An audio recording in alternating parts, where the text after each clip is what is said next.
Hello and welcome to video number 2, which is conversion basics.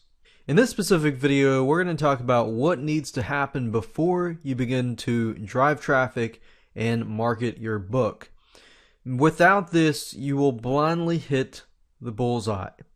So in other words, you have to focus on the conversions and make sure that you can increase the conversions as much as possible so that when you do drive traffic and you do have a potential buyer that comes to your book sales page, they are more likely to buy your book.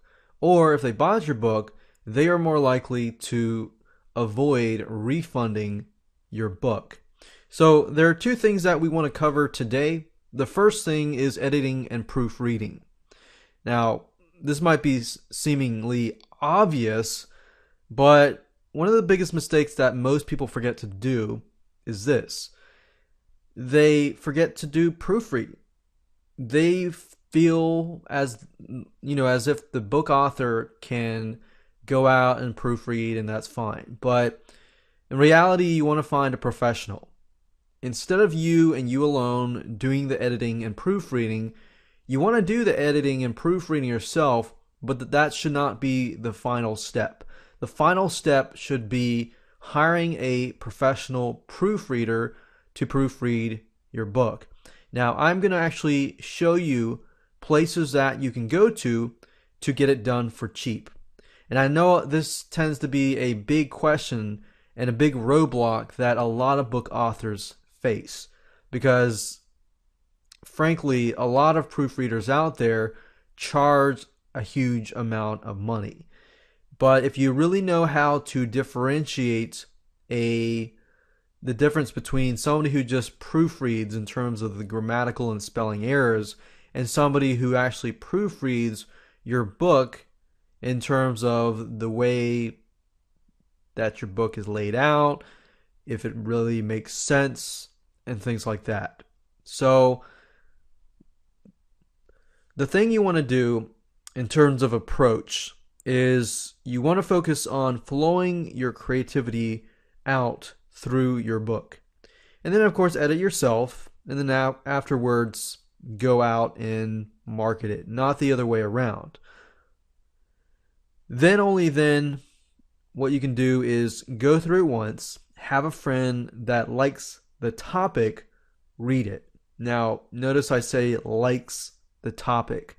You don't really want to choose just any friend. You want to choose a friend that actually is interested in the topic at hand. Otherwise, they are not really going to like it per se. They may not like it. They may find other things that really somebody who would be interested in that specific topic, it would stand out to them. So you want to make sure you find somebody who enjoys the topic at hand. You want to then re-edit that particular book, then outsource your proofreading.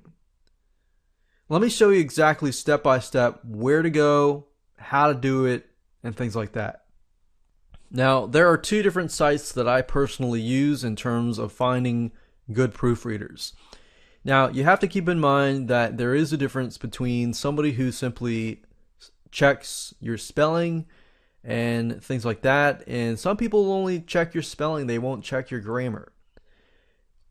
So some people, on the other hand, will only check your grammar and spelling. They won't check if the sentences around the other sentences really make sense.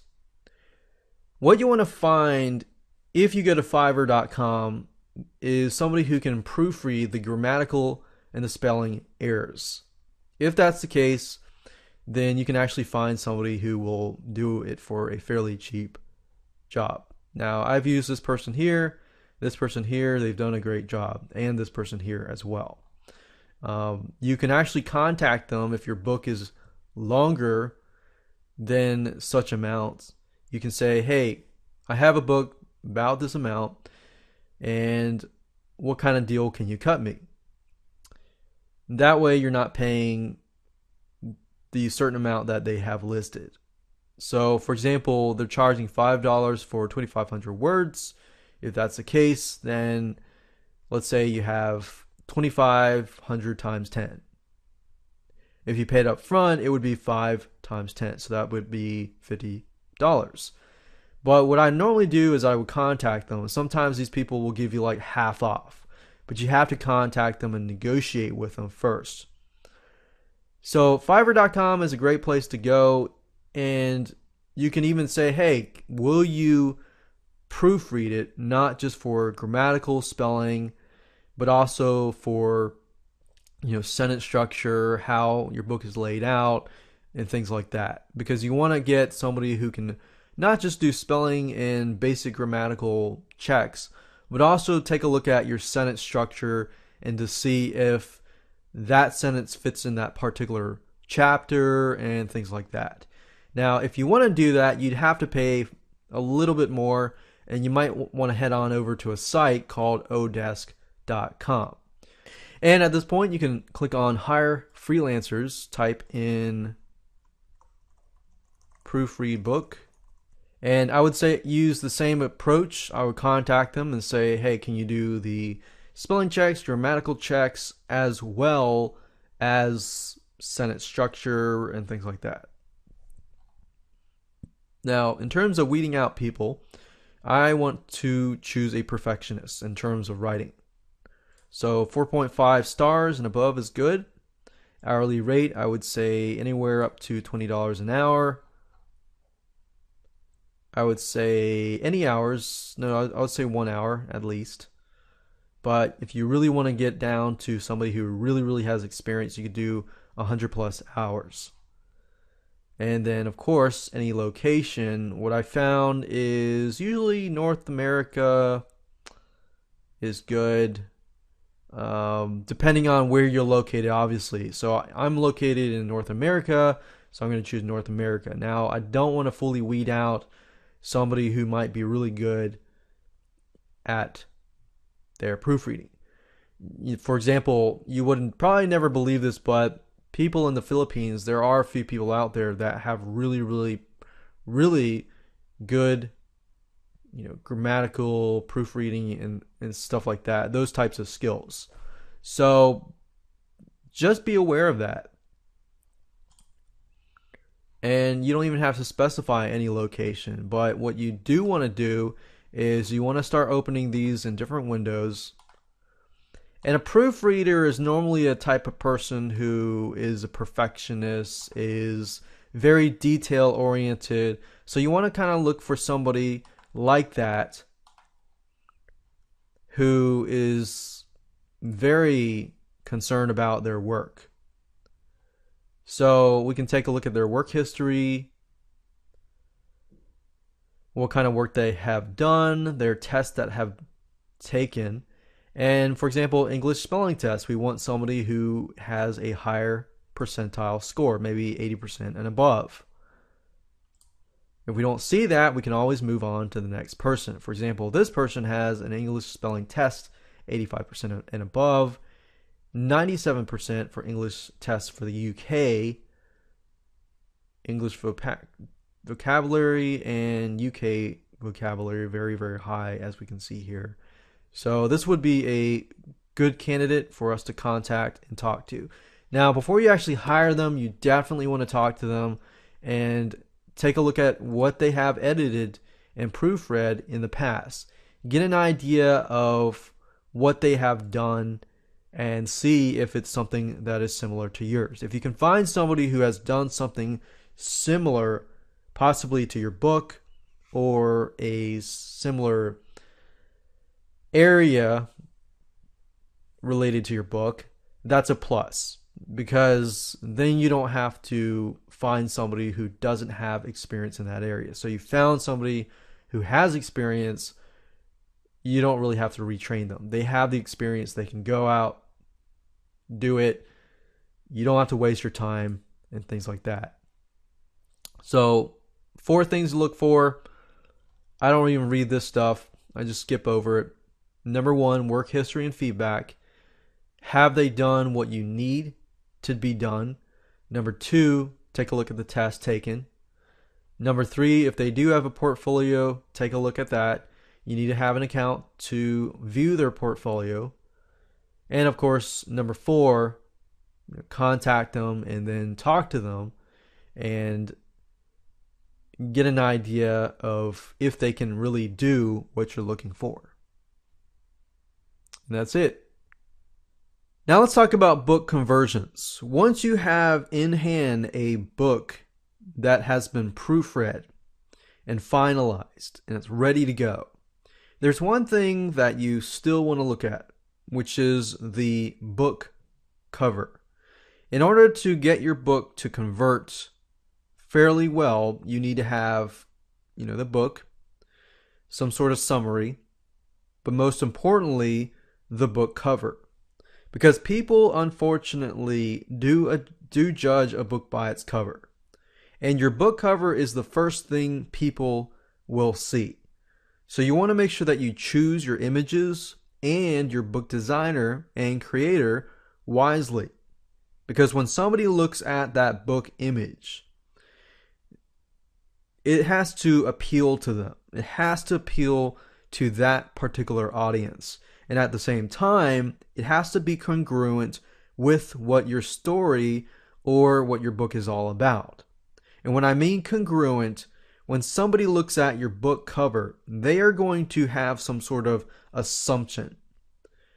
And that assumption, when they buy the book, they expect to have that book fulfill their answers, answer their questions, solve their problems, and this and that. So if it's a fiction book, obviously it's not nonfiction. If it's fiction, it's meant to entertain.